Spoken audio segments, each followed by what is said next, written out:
What's going on, everybody? Welcome back to TTB Ravens Media, bringing Ravens content every single day. If you want to stay updated with Ravens content, make sure to hit the subscribe button down below. Hit the notification bell as well if you want to get notified every single time I upload a brand new video. Before I get into this video, I want to give you guys a reminder. Make sure to come to the pregame show and the postgame show tomorrow before and after the Ravens game against the Chargers. Now, the pregame show, try and start at around 12:15 Eastern time.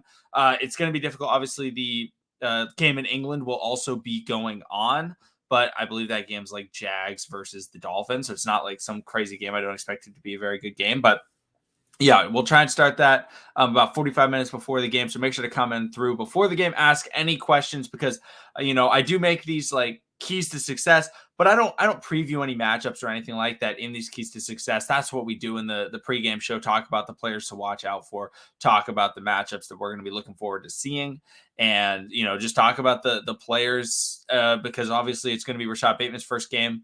Obviously, there's no Sammy Watkins. We'll talk about all that stuff. And then in the post-game show, it won't be a super long post-game show because it will be happening at like 4 p.m., which is when the other games are starting in the NFL. But we'll go live for a little bit, probably about 30, maybe 45 minutes talking about the game, recapping it, hopefully in a happy mood. Hopefully the Ravens are able to win and stuff. But now that the intro is out of the way, make sure to come to the pre and post-game show. But in this video, I've started to do this. I really like doing it. I'm giving my keys to success for the Baltimore Ravens to win. They must follow these keys. And last week against the Colts, my biggest one was tackling.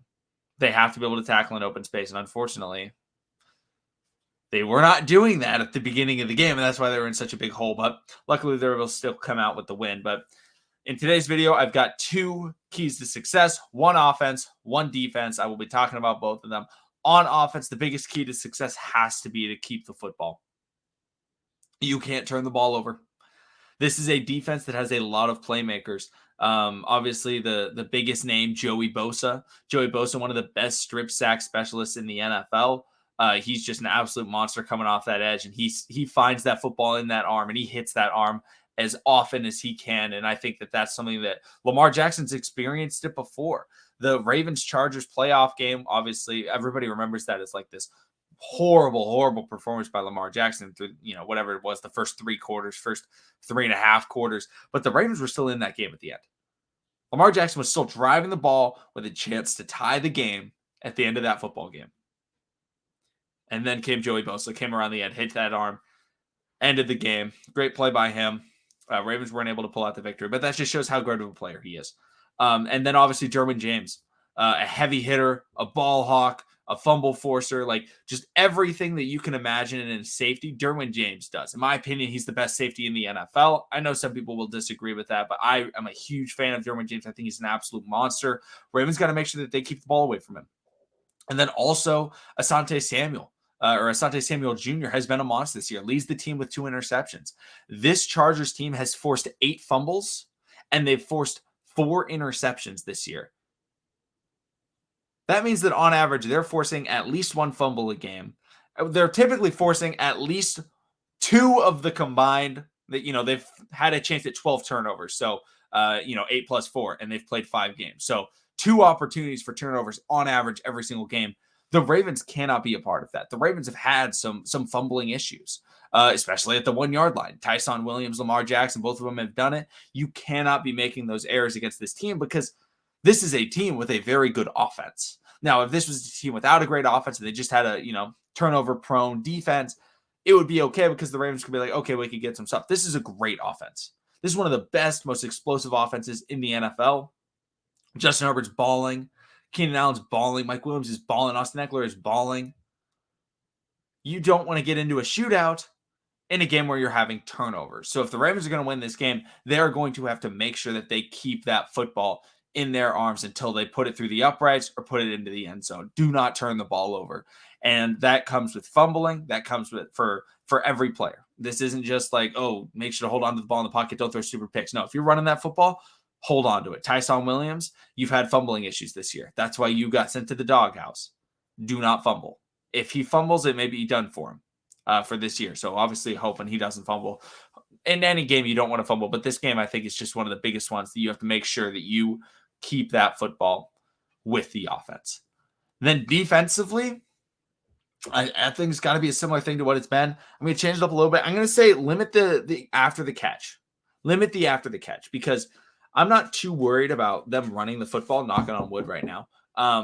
However, Austin Ekeler is a monster when he gets into space. In my opinion, he's a top 3 pass catching running back in the NFL. I've got McCaffrey at 1. I got him and Kamara at 2. He's a monster coming out of the backfield. Going into the flats, running routes. I mean, he does it all. And Justin Herbert knows that. He this year has been hitting him, and they have been a great duo. Third down situations, second and short, first and 10. They're all going to Ekeler. I mean, because he's just open. And the Ravens, they've had problems covering guys, especially with the linebacking core, covering running backs. When he catches that ball, you cannot let him get to that next level because the Ravens defense, I think, is very clear this year. The only tacklers outside of Marlon Humphrey in the secondary have been on the D-line. It's been Madubuike. It's been Brandon Williams. It's been Calais Campbell. It's been Odafe Oweh, right? It's been Justin Houston. Those guys have been tackling well. However, this Chargers team isn't built on getting the ball up the middle to where the D-line is. No, it's getting it outside.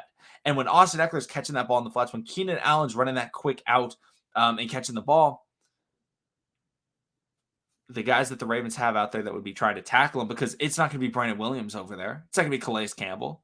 It's going to be Patrick Queen running to the sideline. It's going to be Chuck Clark running up. It's going to be Jimmy Smith trying to get through a block. They have to make sure that they are able to get that ball and not allow him to get more yards, because that's been the weakness of this Ravens defense. Is everybody outside of the D-line has struggled with tackling. And the Ravens need to make sure that they do tackle, because I'm not overly worried about Keenan Allen catching a 10-yard in route and taking it 80 yards. That's not what I'm trying to say with this. What I'm trying to say is Keenan Allen catches a 10-yard in and gets an extra 15 yards out of it when the Ravens should have gotten a tackle. Austin Ekeler catches a ball in the flats. Rather than him taking it 30 yards up the sideline, push him out of bounds, 5-6 yards down the field, because those are very difficult guys to cover. Very few players in the NFL can cover Keenan Allen. Very few linebackers can cover Austin Ekeler. But the biggest thing is, yeah, you may not be able to cover him, but can you tackle him quickly? And that's the biggest thing for me. Because if the Ravens are not tackling, this Chargers offense is going to pick them apart.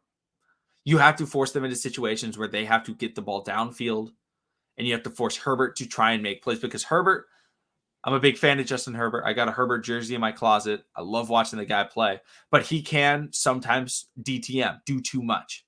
He tries to play hero ball sometimes, and he gets inconsistent sometimes. And if you want to get Herbert to be doing those types of things, you have to get him off his game. Get him off of being able to be like, oh, wow, it's 2nd and 7. I can hit the flats, and I won't have to do anything. Austin Ekeler's going to boop, boop, boop, boop, 20 yards down the field. Got to make sure that they can't get those types of plays. Got to make sure that you tackle the ball once they catch it. Those are my 2 biggest takeaways. Make sure to comment down below if you have any other takeaways that you think I should add, but make sure to not turn the ball over. Tackle after the catch as quickly as possible. Thank you, everybody, for watching. Subscribe for more Daily Ravens content, and I will see all of you again tomorrow at the pre- and post-game show, so make sure to come through to those.